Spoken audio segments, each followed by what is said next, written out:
Boxingego here. If you like this video, make sure you hit the like button and also subscribe to the channel and hit the bell icon on the top of your screen to get notified when the latest new content drops.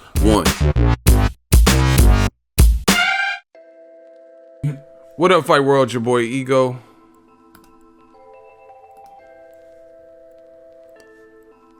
What up, Fight World? Your boy Ego. I want to do a follow-up video. Vasily Lomachenko versus Pacquiao. Now, I did a video about this, as you guys can see. It says, shocker, Vasily Lomachenko turned down Pacquiao fight. Says he's too old and his career is done. 11,000 views, December 7th, right? And this was a response to a Seconds Out interview. Now, you know, a lot of people watched the Lomachenko versus Pedraza fight, and there are some big takeaways. So, you know, since I just did this video recent, it's a recent topic, I definitely want to revisit this. Now, after seeing Lomachenko versus Pedraza, you know, because you got to look at it. There's certain fighters who, you know, old media, look, 52 dislikes and stuff like that. And there were some people in the comment section saying, oh, he's right. And, you know, it makes a lot of sense. It's perfect what he said. And then there were other people who agreed with me and said, hey, that doesn't really sound legit. Like, the boxing world has tons of fighters who have made their names off of fighting somebody who, you know, is older, a legend, you know, maybe past it. Look at Danny Garcia. His whole career was on and popping from beating Eric Morales, who was, you know, probably pushing 40, had already done respectful things in the game and stuff like that. You know, and this is what Lomachenko is saying. But, like, after we have, you know, most recent performance at 135, you got to look at it. Both of Lomachenko's fights in the division have been somewhat of a struggle.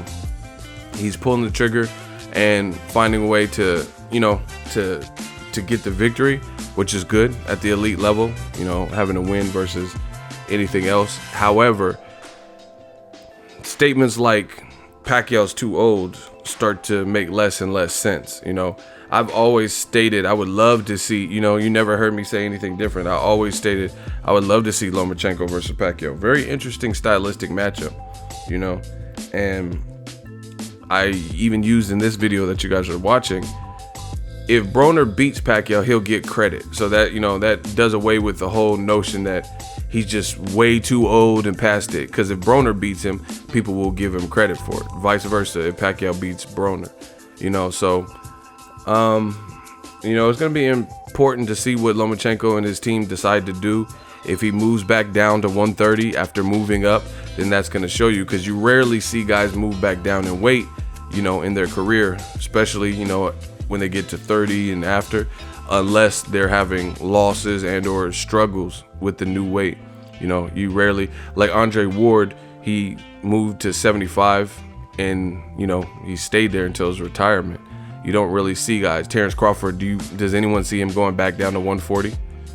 Even though there's some respectable fights there for him, you know, like Regis Prograis, Taylor, you know, and also Jose Ramirez. But it just doesn't, you know, you typically don't see that unless fighters are having difficulty. Does anyone see Badu Jack going back down to 168?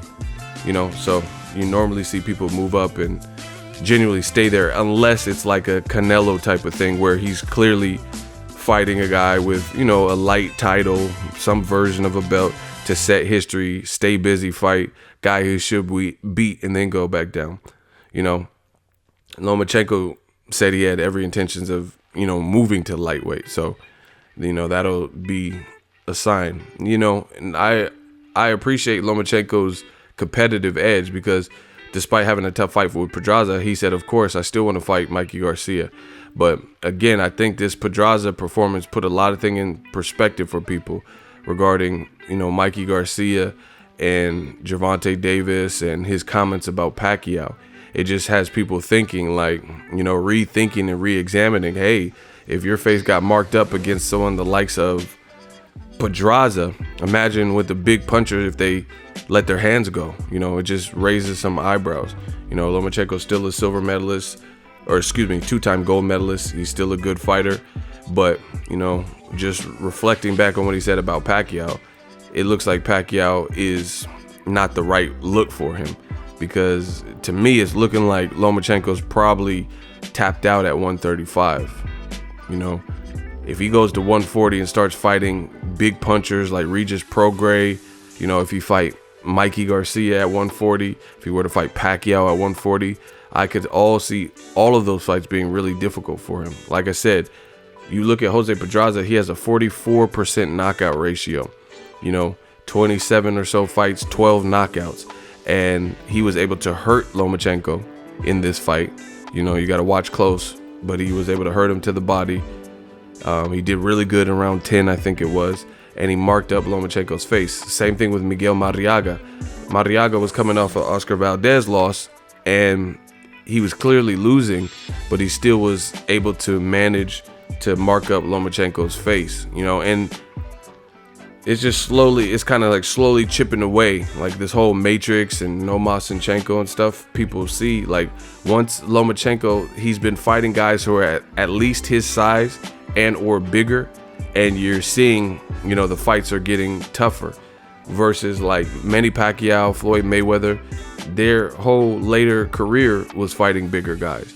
You know, Pacquiao fighting Brandon Rios, even though he was moving up, he was still bigger, you know, solid puncher. Pacquiao fighting Margarito, obviously. You know, Shane Mosley, Cotto, De La Hoya, all these guys were bigger than him.